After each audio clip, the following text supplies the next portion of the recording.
Ssemujju Nganda, the Secretary General wa PFF, nga supreme leader waabwe ye Dr. Kizza Besigye gwe bali batembeeta mu kalulu teerabikako. Era Ssemujju ekimufudde okuba ow'amaanyi we twogera ako ka addition akokuba mu nnamawulire nti abadde akola research mungi abalago batakola ki? Batakola. Bw'aŋŋamba leero nti abadde tamanyi nti Mwai Museveni yatuuka ku mbeera eno ey'okubanga asobola okusiba bannabyabufuzi abali ku ddaala ery'owaggulu, nsuubira tabeera wa mazima eri obulamu bwe. Jero Muhoozi nga Ssemujju Nganda yagamba nti Muhoozi ye ali ki? Deedire. Ebyo yabyogera tannafuluma. Kaakati Jero Muhoozi ne Mwai Museveni ne bazannya ebyobufuzi. Jero Muhoozi yatandika bw'ati: Israeli bwe yakuba nnyo Palestine mu Gaza n'atandika okwogeza ebigambo ebyo. Mwai Museveni basooka bwe bavotinga akalulu eri bagamba bo basigadde ku Newton n'okulaga nti ono omuvubuka gwe mulaba wano Jero Muhoozi Kene Rugaba twagala mu backing up asobole okweddiza obuyinza naffe tujja kubabeereramu mu buli nteekateeka yonna gye munaleeta. Kakati amagye nakyo kirala, because lwaki gavumenti ya Mwai Museveni yatya Kyagulanyi nti within the forces mu army yasuubira nti mulimu abantu abaliikinga information era Robert Kyagulanyi Center tugenda gigulawo nina okuba ku SARS ow'eggomba member parliament wa East teboogerwako bw'asitukanaga ngenda kubanduka gwe tolina mikono. Mwami Museveni mu poliisi ya wangulu. Sijja kulya musaayi gw'Abannayuganda. Ekyatutwala mu struggle kubeera ne Kyagulanyi kufiirira nsi yaffe. Gamba tojja kutuma muntu kuzikugirayo. Sijja kutuma muntu kuzinzigirayo. Atono byabakoma yategese kano. Yagenze muri kodi y'ensi yonna. Ekitusibye mu nnaku bwe butakkiriza mututiitira mu omuntu wonna ayogera amazima bajja kutta. Baffe batutte naffe tufiirire ensi yaffe. Bantu batonda mbalamusizaako nze omulanzi Ssenkubuge Jafari. Bantu batonda nziza okubategeezaako ku nsonga eno. Emikutu mingi nnyo egigguddwawo ku TikTok nga beeyita amannya gange, baguddewo emikutu mingi nga bagiggulawo mu mannya gange, basala bu vidiyo ne babuteekayo ne batandika abafere okubabbirako ssente. Bantu batonda sirinze ku TikTok, siri ku Facebook, siri ku Twitter. Emikutu kw'osobola okunsanga guli gumu gwa YouTube, era onsanga wano ku Emboozi mu Yuggi oba n'osiŋŋaana ku Kasuku live. Abo bonna ababakubira nga beerimbise mu mannya gange bonna bafere. Ennamba ezange ziri mu mannya gange era ennamba ezange ez'essimu ziri mu mannya ga Ssenkubuge Jafari. Essimu yonna etaleese Jafari Ssenkubuge togisindikako ssente zo, abo bafere. Ennamba y'essimu eyange eri 0783 98 88 13. Munnayuganda Andrew Bakira Luyondo yeegase ku lukalala lw'abagwira abazze baweebwa ekitala eky'obusukkulumu mu bazze batendekebwa mu ttendekero ery'amagye erya Sandhurst e Bungereza. Erinnya lye lisiddwa ku lubaawo lw'amannya g'abantu abo ku ttendekero eryo eryogeddwako Bungereza. Akkiriza Faruku Ali akubuzeeko tutandikire wano. Nsanyusa okulaba kale muganda abalabi b'omukutu guno Kabona Mawanga Emboozi mu Yiggi tubulaŋŋanye ne tukomyewo we twakoma we tukomyewo tutandikira ebigambo bingi ensonga nnyingi tuzze tuzirambulule.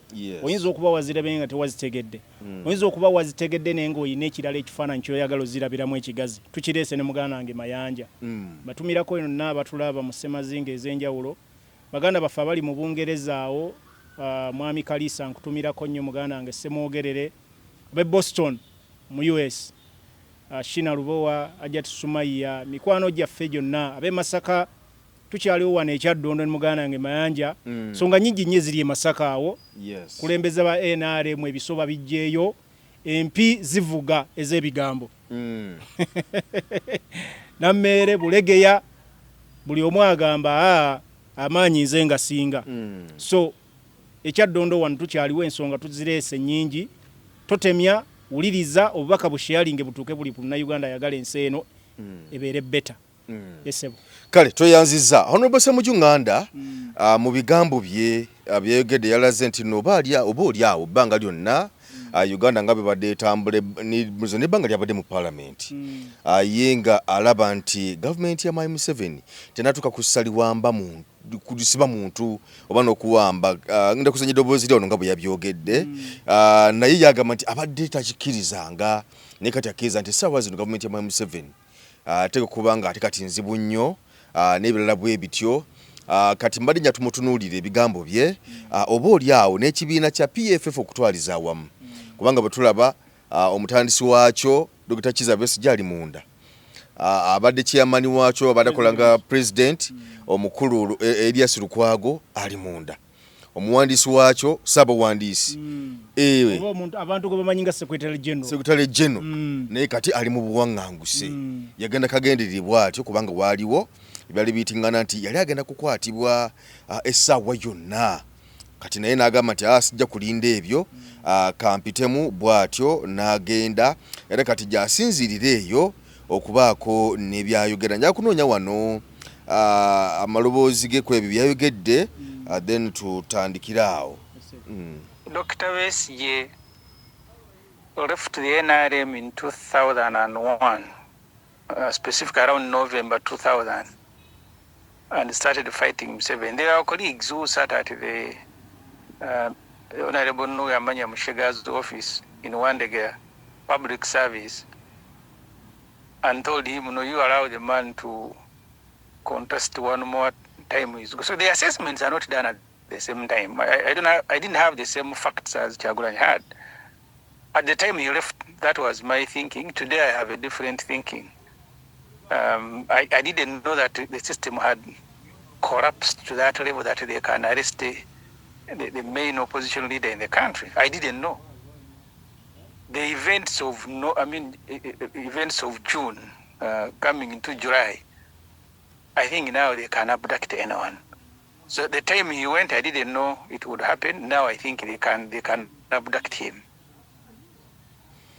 Ebigambo biwulidde Honorable Ssemujju Nganda y'omu ku abo abagamba nti Kyagulanyi lwaki takomawo wano abantu za kulemberera abantu ng'oli Bonaira n'ebirala byonna kuva Robert Kyagulanyi Ssentamu bwe yava mu ggwanga lino erya Uganda era bingi ebirabikiddeko ebigambo by'omukulu ekisooka njagala kusooka kunakuwalira wamu ne Honorable Ssemujju Nganda nga munnankyukakyuka nti fenna we tuli wano tewali yali agadde muntu genda mu buwaŋŋanguse olw'enkola ey'obufuzi ebitali stable mu ggwanga kinakuwaza kubanga omuntu olowooza nti ozimbye legacy olina by'otaddewo ku ground mu ggwanga lyo maybe ku myaka ng'egya Ssemujju olowooza nti onaawangalira n'abantu bo mu ddembe ng'omaze okulwana ebbanga ddene nnyo eri ebyobufuzi okulaba ng'eggwanga litereera naye nyona ekifaananyi ekirala kye njagala bannayuganda bategeere ku bannabyabufuzi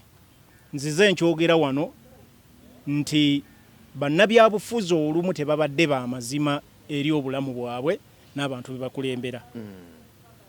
Honorable Ssemujju Nganda alabikiddeko mu butambi obuwera si kyakayiga mu byobufuzi y'omu ku bannabyabufuzi b'olowooza nti baluddewo mukugwa ekimala abadde nnyawa information ku ggwanga lino maybe bannabyabufuzi abalala betulowooza nga tebagiwa nga tebali ku level ya Ssemujju y'omu ku bannabyabufuzi the senior legislators eggwanga lino Uganda kakyalibeerawo betwakalabako ng'olowooza nti ebigambo babimanyi boogera without fear and confident to the state.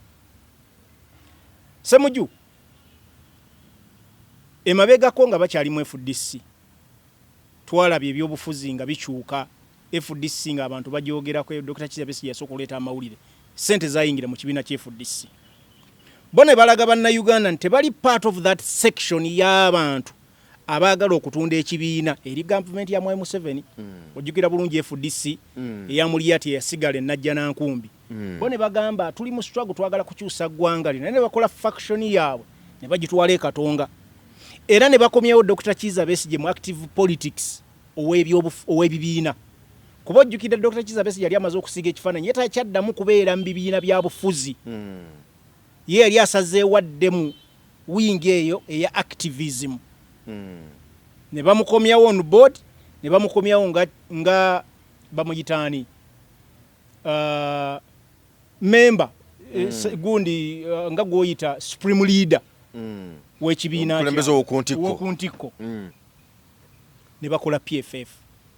Era ffe abali mu opposition abalowooza nti eggwanga the country deserves better twalowooza nti forces of changes tubadde tunoonya nga tumaze okufuna Dr. Kizza Besigye, Ssemujju Nganda, Lukwago, the former Lord Mayor. Zero faces mbyobufuzi zaali z'amaanyi nga tulowooza tuyirina ekintu kimu kye tugenda okulaba. Bagenda gatta amaanyi bakole one force egenda okuvuganya mu kalulu ka 2026. Muganda wange Mayanja ekyaddirira kyali kirala nnyo. Bannabyabufuzi abo abamu omwami oyo Ssemujju Nganda n'emikolo egimu egya Dr. Kizza Besigye egyali gimusiima n'okwongera okumusabira mu kkomera gye yali ali omwami Ssemujju Nganda teyagyetabaako. Ojjukira omukolo ogwali e Kasangati ogwali ogw'omukyala Winnie Byanyima bwe yayendosinga Robert Kyagulanyi Ssentamu ne ssente Dr. Kizza Besigye ze yali abaweerezza zongereze mu lutabaalo lw'okunoonya akalulu. Ssemujju Nganda the secretary general wa PFF nga supreme leader waabwe ye Dr. Kizza Besigye gwe bali batembeeta mu kalulu teerabikako. Era ekifaananyi kye yasiiga Ssemujju kyali kiraga tukkiriza nti munnankyukakyuka fe abamu naye tukkiriza nti baafuna akasajja ku Robert Kyagulanyi Ssentamu, baafuna obujja nti a newcomer from nowhere asobola kujja n'atuleadinga mu opposition. Naye nga Ssemujju musajja mukkiriza akimanyi bulungi nti Allah kyateekateeka tewali akola ki? Akisazaamu. Tewali akisazaamu. It doesn't matter emyaka emeka gy'omazeewo. Ne Allah yajjanga aleeta bannabbi abapya abazze n'ebiki n'ebipya eby'enjawulo negundi n'ebiragiro ebipya ebimenyawo ebikadde. Kyagulanyi omanyi ki nti oba yoyo omubaka Mungu gwaleese atuukirize ebyalema abalala, kubanga ne Ssemujju we yajjira waliwo ba leaders abaali ab'amaanyi ebiseera byo.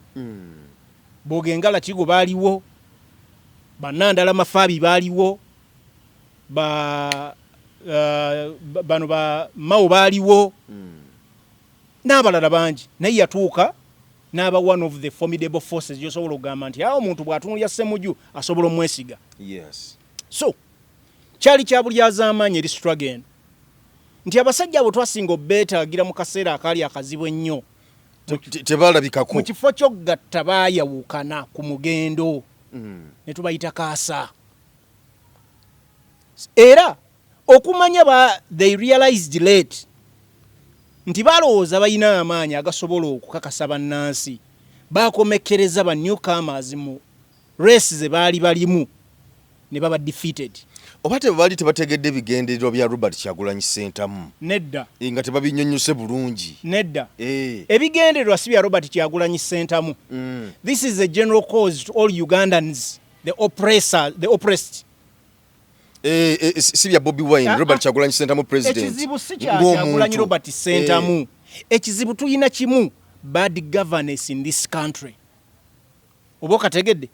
Just Robert Kyagulanyi Ssentamu ye face y'abanyigirizibwa mu ggwanga nga bwe twali ne Ssemwogerere, nga bwe twali ne ba Ssemwogerere, nga bwe tubadde ne Dr. Kizza Besigye. Bali Haji Nassa Ntegese Baggala. Oyo tusooke tumuleeke tumuteeke mabbali. Tomuteeka mu kintu kye twogerako. Tokkakanya nnyo struggle eno. Sebo omusajja yali w'amaanyi yajja wano n'agamba. Njagala owulirize. N'agamba nti bakawe ajalagidde. Enkola gye tulimu kati yakakasa abantu abayimiridde ababadde n'omugongo throughout their career. Kakati tetusobola kwogera ku ate ne tuleetawo Haji alagidde. Omuntu yenna yalabikako olunaku lwonna nga yeetabye mu kukyanga akapiira ne Mwami Museveni. Mukuuta supo bannayuganda. Mu kifaananyi kino taliimu. Era bwe nva Dr. Kawanga Ssemwogerere njogera ku Dr. Kizza Besigye. Robert Kyagulanyi Center of Late ate ne Robert Center mu Kyagulanyi olugendo lukyakola ki lukyatambula lukyatambula kati Kawanga Ssemwogerere sebo omusajja omuli wa pirawo tosobola kumunyigamu wantu wonna talina wajja tulinga betugamba da cream ne tugamba n'abaddakaawo kati bwe tuba tuwogera ku mupiira eri nsobola okuwa example nga boogera bakabejja twogera ku bapere owulira ne twogera ku bapere ba Yohan Cruyff baani ne twogera abo basajja ab'amaanyi ne tujjako ba Ronaldo ba Messi kati tojja n'ogamba nti ne bakiini abo omupiira baagukubba nabono baagukyanga abo tulinaboogerako mu lunaku olulala okategedde so ekintu kino bannaffe batunuulira nnyo positions era bannayuganda bwe twabalabira ne tugamba struggle ffe gye tuliko ey'okukyusa eggwanga better governance abasajja bano n'abakyala batunuulidde bifo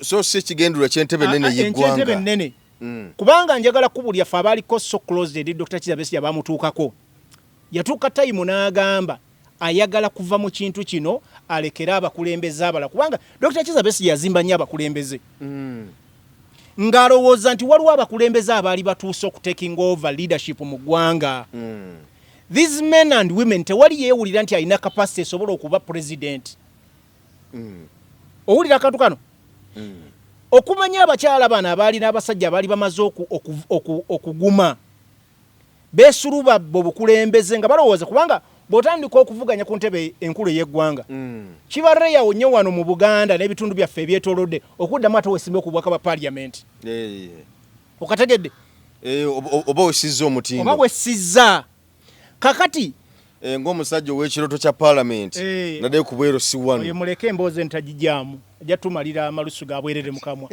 okakkanyiza debate eno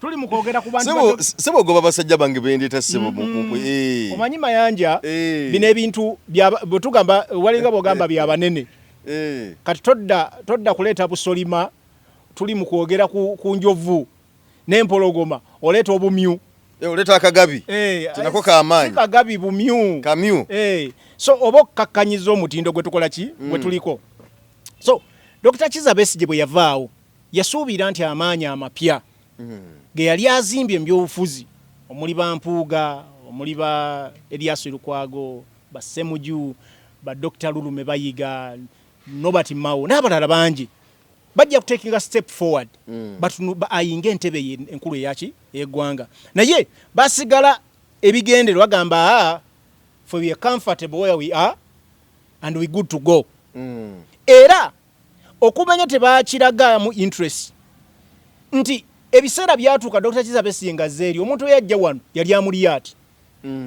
kati gwe ojja kutunuulira popularity ya muliyati kubanga bw'oba oyagala oba toyagala this central oba Buganda region ye center oba kyebagamba center of gravity entabiro ya buli kimu kye twogerako bwe biba bya bufuzi bya sports buli kimu kati tosobola kugamba nti amuliyati avudde eri mu mambuka ganda simukakkanya sikakkanya abantu b'amambuka naye popularity matters Lukwago Ssemuju Banamboze bamuwanga Kivumbi mu Kivumbi bali popular nnyo bw'okompeyalinga n'amuliyati so amuliyati n'atakinga step forward naye ebigendererwa byensi yali ebimanyi nti kibiina ali amaze okitwale wa mwami Museveni so that's how Robert Kyagulanyi Center mbwe yalabawo space era bwe yagenda mu parliament just 2.5 years n'agenda okulaba parliament ono tewali kakodyo talina kyesobola kukyusa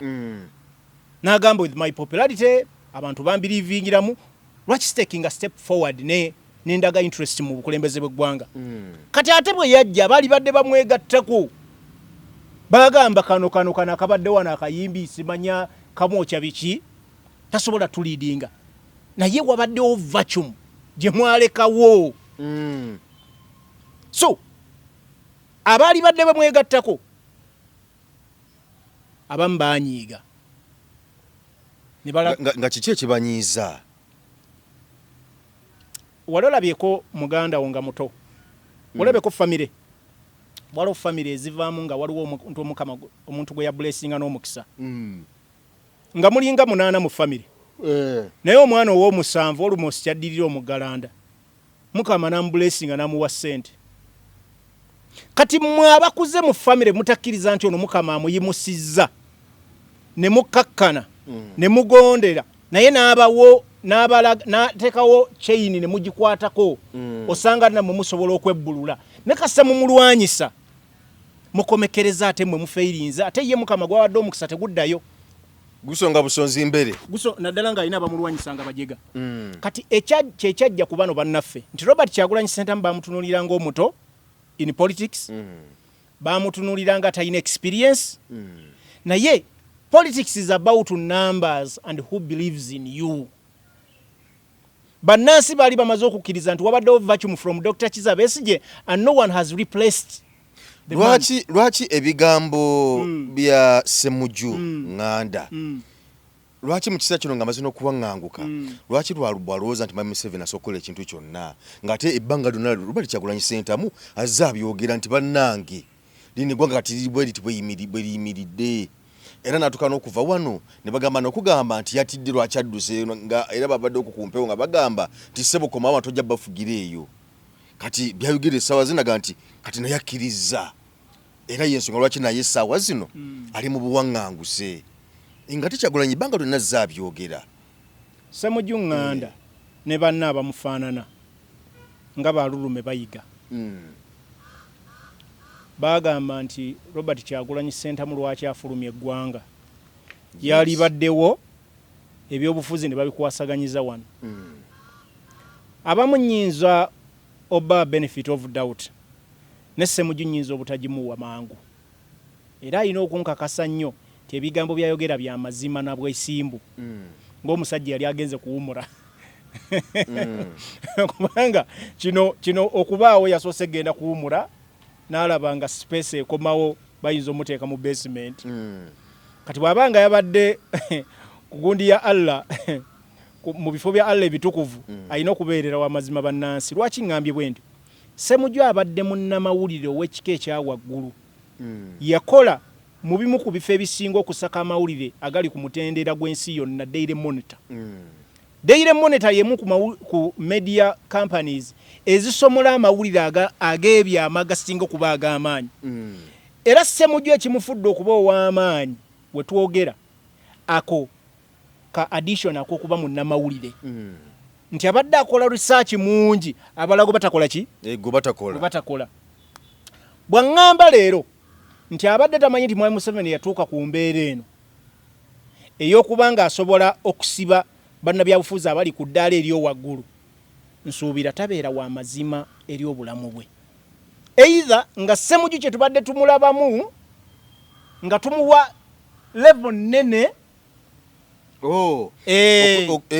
nga ffe bannansi tubadde tuyine ku ddaala tumuteekako maybe yatannatuukako abadde yeefula kyatali kubanga bw'aba ekyabadde takimanyi kitegeeza Ssemujju Nganda ayinza okuba abadde yeefula kyatali kubanga level ye ya bwannamawulire ebadde eyina okubanga eyatuukayo dda yatunuulira dda ddiipa kakasa nti Mwami Museveni bino byakola olwaleero Ssemujju ku statement ezimu yatugamba emabegako eyo mbadde njagala quotinga statement ze zennyini ne sizijjukira naye nja kumenyamenyamu yagamba Mwami Museveni abadde soft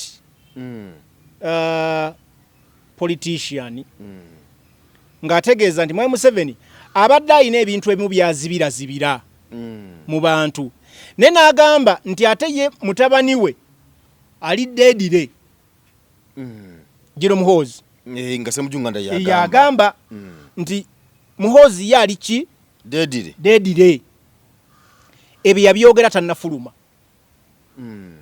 nga n'abantu abamu bamaze obbakola ki obbakwata Ssemujju Nganda saagala alowooze leero Ssemujju Nganda yali yalozaako dda nga baakwata Saamu Mugumya basooka mukwatira na Congo ne baddemu ne bamukwatira embalala mu 2025 oyo yali personal assistant omuyambi wa Dr. Kizza Besigye ow'oku Lusegere Ssemujju Nganda yalabako nga Kakwenza Lukira Bashayija nga bamukozeeko ebikolobero ebyali eby'amaanyi.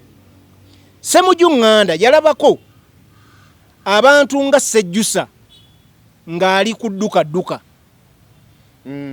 betwogerako. Sejjusa y'omu ku high profile people mu government ya Mwai Museveni. Yalabako bakkano Mande nga bagenze mu buwaŋŋanguzi. Tomanyi yakakobawo? Yes.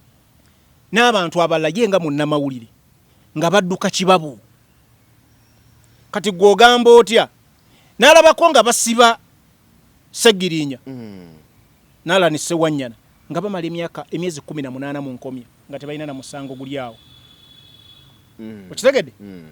Politically, these are issues of politics. N'alabako nga government ya Mwai Museveni egenda mu lw'enzululu. Ne basiba omusinga ebbanga eryo lyonna ne batta abantu oda za General Museveni. General Rweru nga yabatta. Okimanyi bulungi? Okimanyi? Nkimanyi bulungi. Ssemujju ebyo yabiraba. Omuntu ali ku level y'omusinga kubanga batugamba nti lw'enzululu yali ayagala kweyawulako bakole ensi eyaabwe. Omuntu bw'oba okkiriza nti omuntu alina abantu gwe bakkiririzaamu ng'omusinga asobola okusibwa kwegya emyaka. President n'avaayo n'agamba Bugambi amusonyiye. Kakati gwe Ssemujju ogamba otya mbu nno bino. N'abagamba omwanjagalira saaliwo. Nakulembeza nnyo self interests okusinga ekyeggwanga ekyawamu. Okategedde? Twalabako ebiseera ebyenjawulo nga omukulu Dr. Kizza Besigye ne Lukwago nga bagenda ku kirebe kya NUP ekamwokya ku buvunaanyizibwa obw'enjawulo. Ssemujju omu ku ba leaders ba PFF nga taliiyo nga tagenda nabo. Okimanyi? Mbadde sikimanyi. Njagala oddeyo onoonyereza obutambi. Ssemujju yafuna nnyo akasajja ku Robert Kyagulanyi Ssentamu ne NUP in particular. Nga akasajja kavaawa nga ye wa PFF kuba yali mu FDC n'asala nagenda mu PFF n'abeerayo ate kasajja kafuna ati eno. Ssemujju tayagala kubeera wa mazima. Balema kimanya nti just politics of political parties tesobola kukola yokka mu ggwanga lino. Era kyovora Robert Kyagulanyi Ssentamu akulembeza nnyo ekigambo people power. Otegedde? Yes. Bano balowooza Ssemujju Nganda akimanyi bulungi nti multi-party system mu Uganda eriwo jasinga kifaananyi. Nenga munnamawulire abimanyi ebigenda mu maaso. Ye alowooza nti tuli mu mbeera eri nnomo. No circumstances tusobola okuba nti political parties zijja ne zigenda mu parliament ne zidiscussinga ebintu ne Ssemujju akimanyi bulungi nti bingi bibaddewo mu parliament olwokuba tebalina numbers nga tebalina kye basobola kustopinga. So Ssemujju Nganda ngezaako mutegeera sympathizing with him naye alina okwongera okutegeeza bannayuganda nti bannaffe bino bye mbagamba twabitegeera naye ne tukulembeza self interests. Kubanga Ssemujju Nganda is a senior Robert Kyagulanyi Ssentamu in terms of politics and longevity. Otegedde? Yes. Naye era balina kitegeera nti omuntu watuukira n'avaayo najja ku level y'okuba nti yeesimbawo ku bwa president aba amaze okukola strategies ezimala. Robert Kyagulanyi Ssentamu nga yajja mu 2021 byonna bye mwalaba gavumenti bye muyisaamu n'aguma n'akoma mu 2021 mwali muyino kimanya nti this man are taking another step forward. Ebintu bingi bye bwali mumaze okulaba nti Robert Kyagulanyi Ssentamu byafuna n'amawulire nga gamala bategeeza nti omusajja ono ayina roots nnyingi nnyo eziteeka ne emirandira ngituuka mu gavumenti n'amanya ebyama. Okitegedde? Yes. Kakati Lulume Bayiga omumyuka wa president wa PFF abasajja abo okumanya si beerufu. Naffe abantu abatali nnyo bya bufuzi ku level ey'owaggulu kubenkana twatunula ne tugamba Robert Kyagulanyi Ssentamu nga ebitongole ebikuuma ddembe bimunoonyeza almost myezi 2 nga tumaze akalulu yafuluma atya okufuluma eggwanga kitegeeza waaliwo enkola ey'enjawulo even mu bitongole ebikuuma ddembe nga byamuwa get pass nimugamba yita wano naye naye bwe yamala okufuluma basigala bakikubamu ebituli nti mujega nnyo singa baali basajja bagezi nga baagala enkyukakyuka nga siba tebagezaako kumpanya awo wennyini baali badde basirikira ne bagamba akasajja kano kirabika kaddala kayina abantu bekakolagana mu security kubanga buli muntu yeewuunya omusajja yafulumya atya ne bennyini ab'ebyokwerinda nga bagamba omusajja yafulumya atya nga tewali amanyi era ntuwulirako abantu bangi baakwatibwa abaali mu channel ezo eza security kati gwe munnabyabufuzi agamba abantu nti oliwo opposition bw'oba ekyo tosobola kiraba n'ogamba naye mbadde ndabika nja kwokya oba omaze okulaga bannayuganda maybe okolagana ne state ng'oliwo okukakkanya bukulembeze bw'abantu be bawa mandeeti maybe banoonyeza obuyinza mu ggwanga so Ssemujju Nganda ne banne wakyaliwo omukisa tubagamba mukomewo eka oba kye bayita reforming eno struggle si y'abannayuganda batono kye tuzze tukaabira forces of change zeegatte twogeze eddoboozi limu nti ekyomukisa omulungi nawe kati twogera oli mu diaspora oli mu kwekukuma toyagala na kwogera about your destination kyongera okulaga security naye bwagiyitidde kozi omuntu ku level ya Ssemujju Nganda nga tasobola na kwogera wawaali ng'agamba I can't disclose my location maybe nyina wensuubira okufuna obuddamu within a short period of time kyongera okulaga nti ebintu yabirabye nti biri serious Kyagulanyi baamuvumirira nga bagamba ali ku showbiz nete Kyagulanyi yabalaga bwe yafuluma eggwanga n'abakerawo balaga tinageze ku Capitol Hill okategedde ako otegedde level of someone Kyagulanyi yafuluma eggwanga just within a short period of time n'abalaga nti alina engagements zatandise dda akulaga nti omuntu abadde yeeteeseteese tebimuguddeeko bugwi he had a plan after elections nti nja kubeera wano nja kuyita wano nja kufuluma bwe nti abana deceivinga bwe bati era nja kugenda wano after a leader ayina plan ennene for the country Ssemujju Nganda after that period yonna tasobola even disclosing his location tasobola kunyonyola waali tasobola kugamba bantu nti mwana era bannamuli abambuza ati abagamba saagala babulira kati wenkola ki saagala babulira kati wendi so ekyo bw'oteeka ku minzan the comparison between these leaders bongera okuwa ekifaananyi kuwazi njagala gwogende bannayuganda abali ku level ya Kyagulanyi because tebalinawo mu byobufuzi kati omuntu yekka gw'osobola okuteeka ku minzani ku Honorable Robert Kyagulanyi Ssentamu ye Dr. Kizza Besigye naye abasigadde they are just bali awo bazannya mu buzannyi nti omuntu ali ku level gwe twogerako era mulaba engagements n'abantu zaakola ki zazaakola ne impact gye biri eri eggwanga Uganda era olaba ne gavumenti bweri ku pressure basooka ne batambuza ekiboozibozi awo mbadde nja kukubuuza ku kibalo kyoga nti Robert Kyagulanyi Ssentamu president abala buli kimu kyagenda okukola nga bwe otugambye nti yabala wano namante akalu tukavaamu kino kiriko kino kikiddako ne omukulu General Muhoozi naye bw'abala ebintu bye kubanga waliwo ebintu bya bannayuganda kibabusiza amaaso ekya mutabani we mwogeddeko awo wetugeza essaawa zino bamutikidde mu magye Bungereza bw'olaba ebikolebwa kubanga tulaba nti ne Mwami Museveni naye bw'atyo bwe yakola ku mutabani we General Muhoozi kati ate ne Muhoozi katalabika nga naye bw'akola ku mutabani we essaawa zino tugambe nti naye ali mu bibalo by'ebimu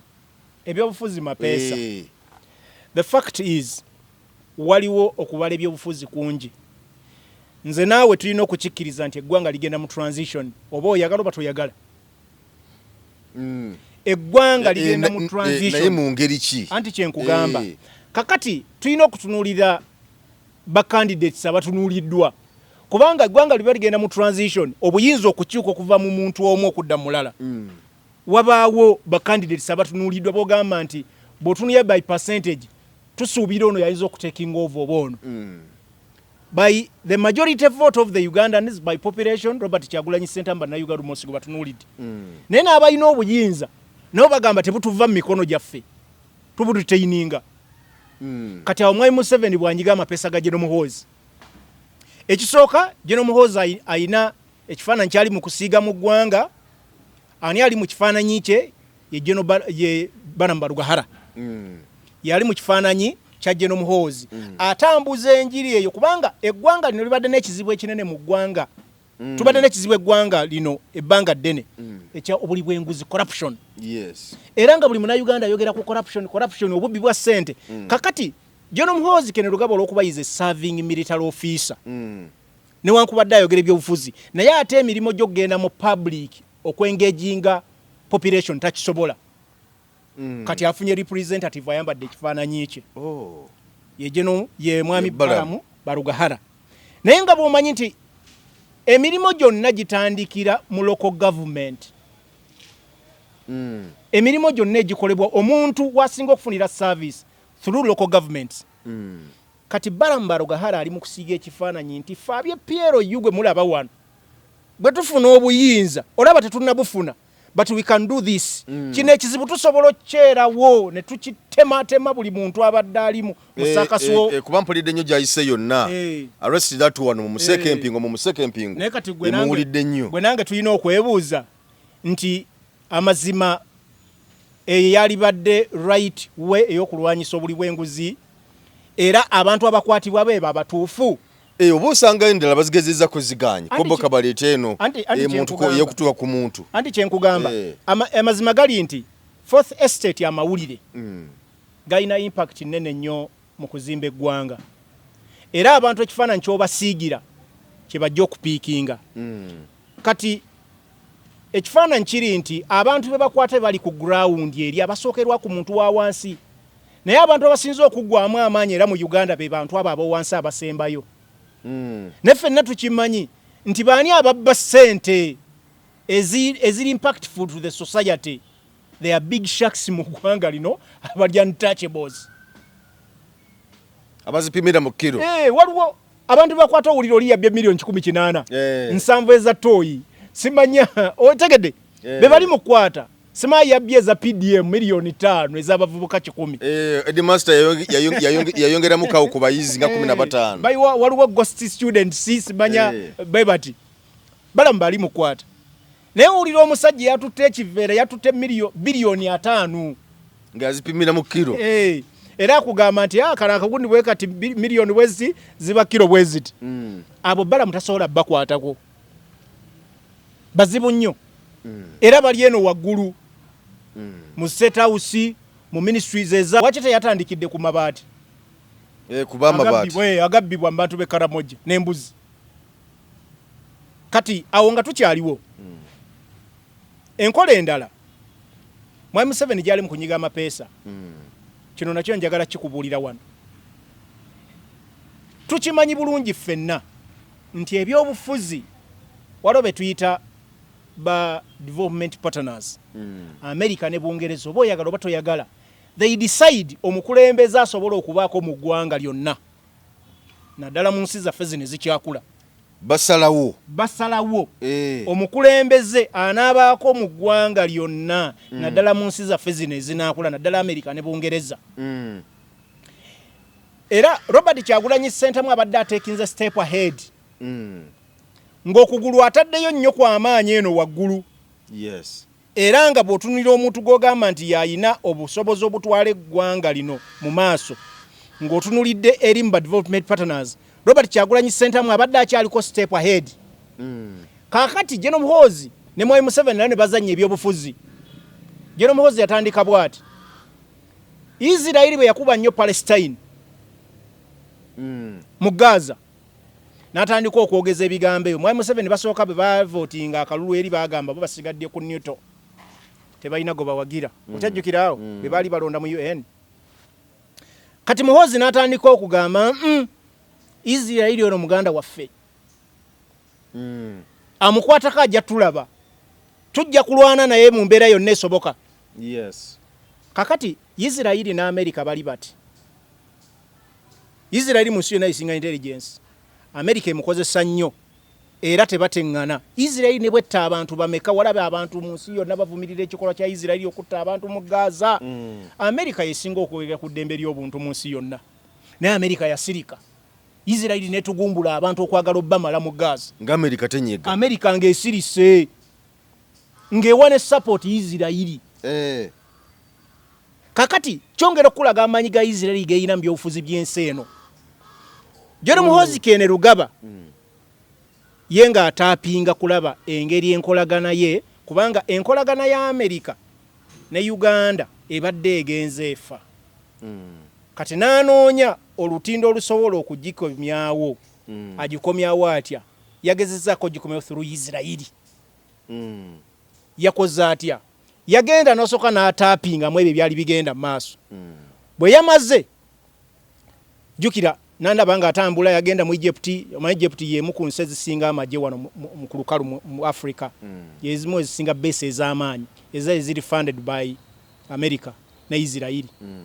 Walaba atambula mu nsi ezirina amagye n'ebirano zagenda atappinga anoonya connection how we can link to Israeli Defense Forces. Era yakomekkereza afunye deal etwala amagye mu Gaza.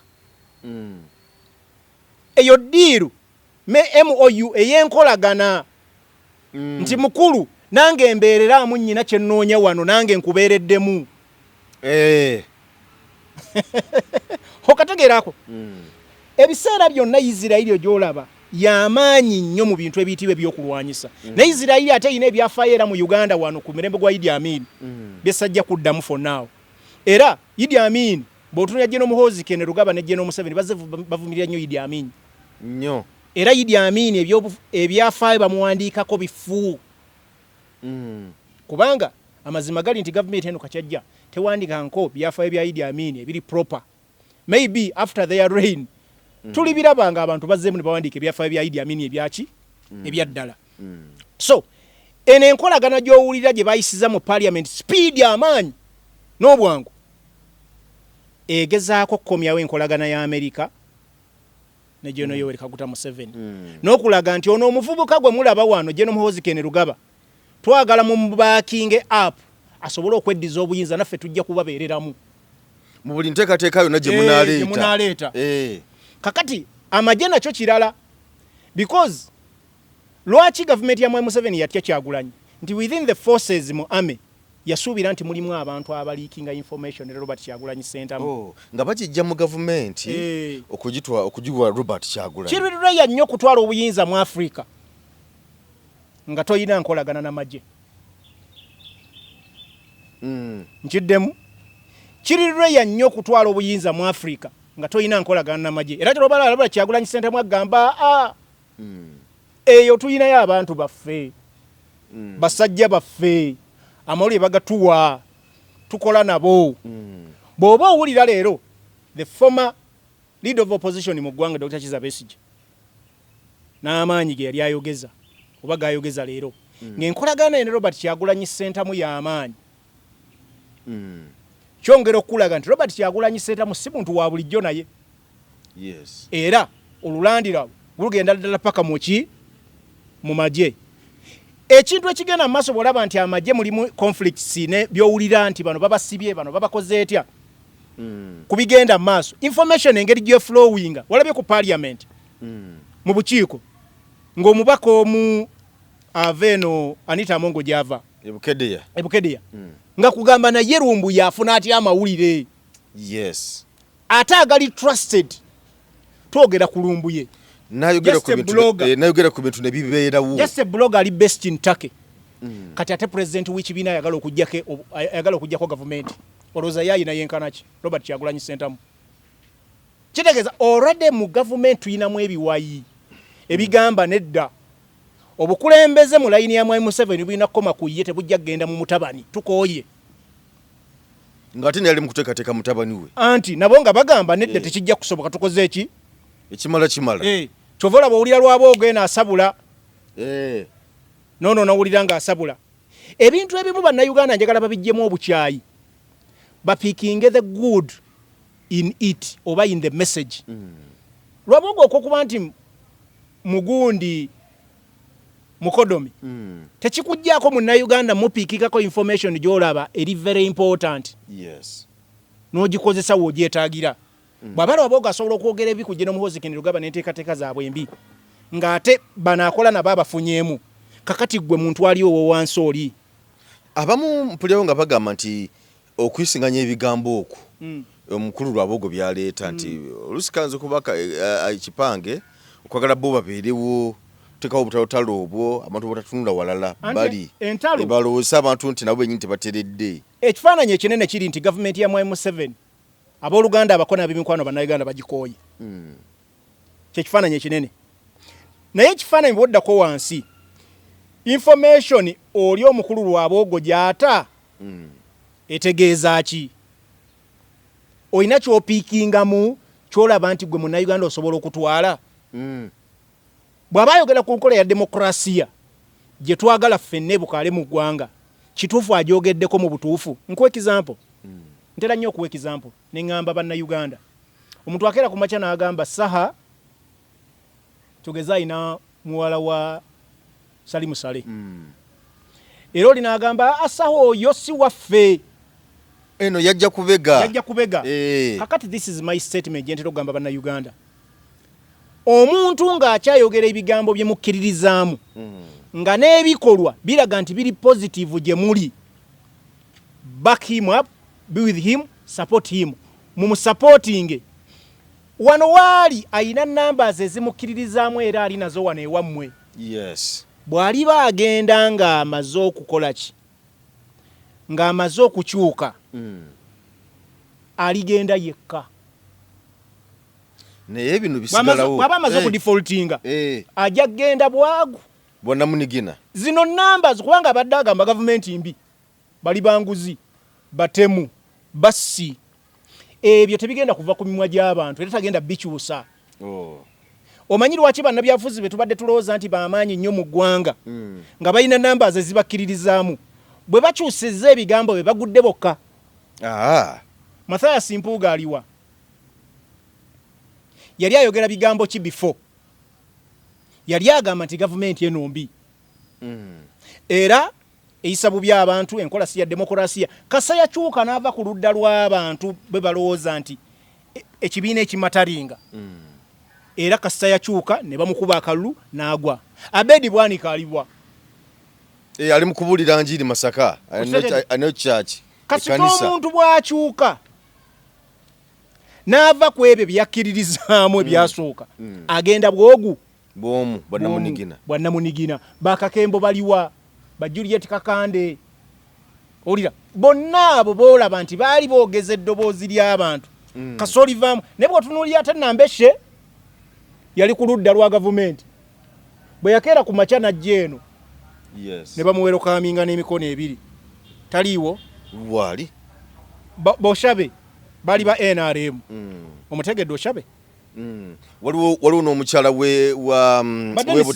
omukyala we Butambala Aisha Kabanda banedi Sekabiro weruweru bali ba NRM bali luddawa kitegedde bonna kati nkugamba nti omuntu the oppressors ne ba oppressed the oppressed bwe kasito babeeramu bagamba waffe kasito okyusa ebigambo byogenda bwogu naye zonna namba zooleese zino ziba zizikukkirizamu zo zisigala kubanga ebibanyiga biba tebikyuse biba bikyaliwo era bigenda mu maaso so mu mbeera eyo gye nkugamba nti bino ebintu emu jja situbiraba bitambula butambuzi kaseera buseera amapeesa g'ebyobufuzi gali mu kunyigibwa ebintu bino njagala nnyo biwa obudde ensonga eri nti va ku bivuuvuumu by'abantu abagamba nti Robert Kyagulanyi Center mu kikyakola mu buwaŋŋanguse ne General Yoweri Kaguta Museveni sebo oyo gw'olaba yakola ebikolwa by'obufumbo mu myaka 5 abasajja bano twali mu ssoko nga bagamba abasajja lwaki bawasa embaga mukitegedde emyaka 5 Yoweri Kaguta Museveni yagimala mu buwaŋŋanguse era mweyazaalira John Muhoozi Kainerugaba ebikola ebyo mu kisenge byali bigenda mu maaso kwepicha byali bikola ki byali bigenda mu maaso ebikolwa ebyo mu kisenge byali bikola ki bane bali mu struggle mu nsiko ye nga ye leader nature tesobola kuba stop nja ku stopping okaddiwa tosobola ku stopping kulya tosobola ku stopping otulaba ne bw'otuzibira otya nga tukutte era tisikyogira bwoti ku motoka n'okola ki n'osimagiramu so abantu batambuza nnyo propaganda atalina makulu bebituyita abadetermininga the development partners abantu abadetermininga ebyobufuzi engeri gye bitambula mu ssemazinga zino ezaffe naddala Africa oba oyagala oba toyagala Robert Kyagulanyi Ssentamu gyali okitegedde gyakola ki gyali era kyovola gavumenti yawana erina pressure y'amaanyi politics mu nsi zino ezaffe ezikyakula it's just some percentage determining by local scene local scene bwegana what do you do onoonya abakulu abasalawo that is America and Bungereza ffe tuli matwale ga Bungereza America ne Bungereza omutaata omulala mwama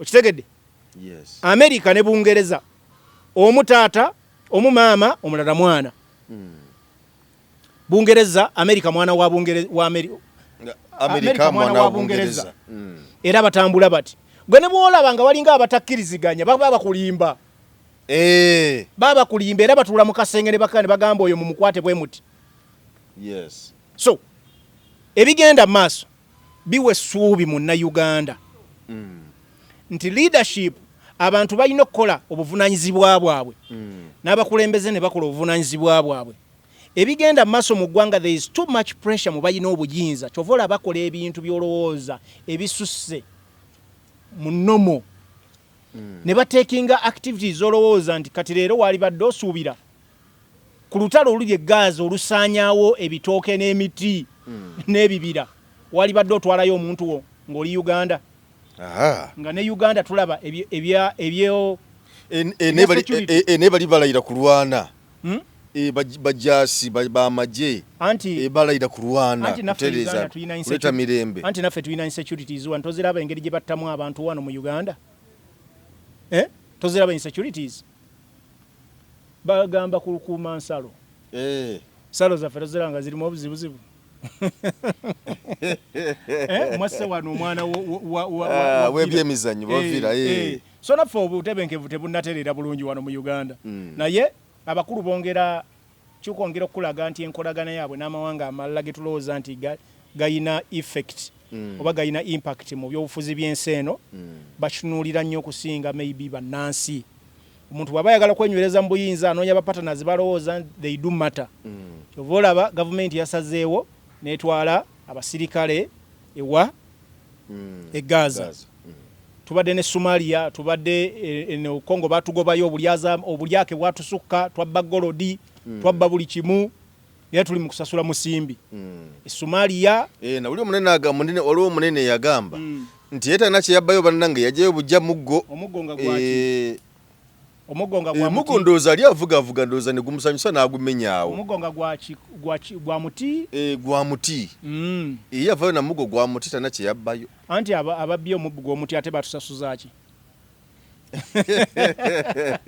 bw'oba abbayo omuggo gw'omuti nga gwajjayo nagwo batusasuza ki omuggo guli worth cent yikambuuze bannange enguudo z'ekkobo ze twagenda okuzimba gavumenti ya Museveni oluguudo lwebatandika okuzimba lwaggwa terunnaba kuggwa katugera tukola research oyo tulabe nezaali zatandikako nga ne budget sente mwaziyisa kati simanya ani yazitwala sente lwaki tumaliza program kale tweyanziza bannange mwebale kutulaba Geoffrey Mayanja yenze mbadde ne Faruk Ali ensonga azitemyetemye abo olya omutunga bye bitambula mu ggwanga nga bwabiraba nebo birabo eyo nebirala byonna so adagezaako kutematema atugere okunyonyoka ensonga nga bwe ziri agangenze Geoffrey Mayanja sebo nga tonna sibula abantu njagala bategeeza tulinawo emirimu emipya gye twafunye twagala baganda baffe abaagala okugenda mu Dubai tulina emirimu gya construction tuli mu kuzimba bibuga bipyawo mu Dubai era tulina bannaffe be tukolagana mu construction